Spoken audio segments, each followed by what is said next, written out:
Hey, Peter, thank you for joining the podcast. Hi, Adam. How are you today?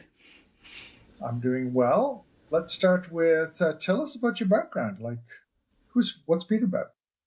So, Peter's been around in the infrastructure and operations technology space for about 20 odd years. These days, I'm a consultant and a coach. I run a consultancy called Zodiac out of Toronto, Canada.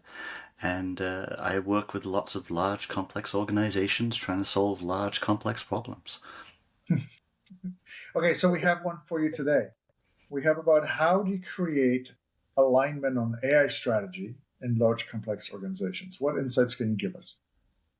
So, I've been working with quite a number of my clients at the moment on exactly this problem. And Uh, a number of them start from the same idea of, oh, we'll set up a governance committee who's going to look at every single possible thing and try and filter all of that through. But that doesn't really work. And I've seen all of them, basically, as some with my guidance around, shift into more of a how do we identify the opportunities that we can nurture and grow within the organization? How do we put into place the right platforms and guardrails to ensure that if people want to adopt AI or start to build AI into the products that they're building, that they have the information they need to be able to do that successfully, and that we can accelerate that journey for them. One of the big problems is actually then trying to identify problems which are actually worth applying AI to.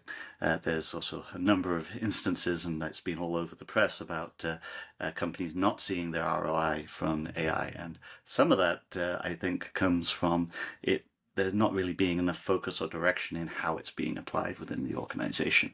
And if you're not thinking about how am I going to measure the return from the work that I'm doing, and you're not thinking about what exactly are the business processes that would benefit from this technology, which is quite different to any we've worked with before, then you'll often find yourself in hot water when you're not really seeing the benefits you were expecting to. Yeah, unless you can strategically see that ahead and plan that ahead, you won't see the returns. Okay, and if I am one of those leaders that's trying to decide on what to focus on and how to go about doing it, what give us some like 3 to 5 specific actions that they should take. Well, the first one they should do is they should call me, because I have a team of coaches and consultants who can help them with that journey, where we look at AI governance, where we can help them figure out what do they need to do within their organization to make this work. We've also got services around AI navigation, which is what we call our service to help you identify those business opportunities. Where can I apply AI to actually see ROI in the organization? And we also have services around the expansion of AI tools. If you're looking for the change management, how do I help drive adoption in the organization? And one other problem that our clients struggle with is they've rolled it out, but now nobody's using it. And how do I then start to encourage people to use it and see where they can apply it to the problems they immediately see in front of them? So, for one point, having a solid tech strategy that you can build from is necessary. So you have an idea of where is it you're looking to go, so you know what it is you're wanting to invest in. Involving your business partners is a second piece, because this is a cross-functional initiative where you're going to need to understand how can I bring this technology to help my business partners succeed? And the business partners will be chomping at the bit to do this too. So how do we start to align on where are the real pain points? And exercises like value stream mapping or event storming can be very good for starting to map out, well, where are there potential opportunities in my organization where I could take and apply this technology into the organization? This has not really changed. This would also be how we would approach it before AI.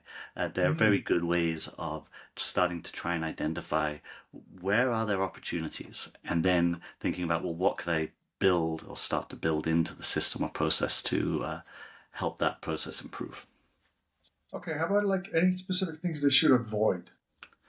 I would avoid setting up a central AI committee that has to approve every single possible use case that comes through. I would look instead to figure out what guardrails you need to put in place based on your environment, your industry, whatever regulations or other pieces that you need to make sure are being taken into account. And I would ensure that those are being put in place. Focus in the enablement of the capability versus having a gate that you're going to try and make sure that everybody has to go through, because that's going to be far less effective.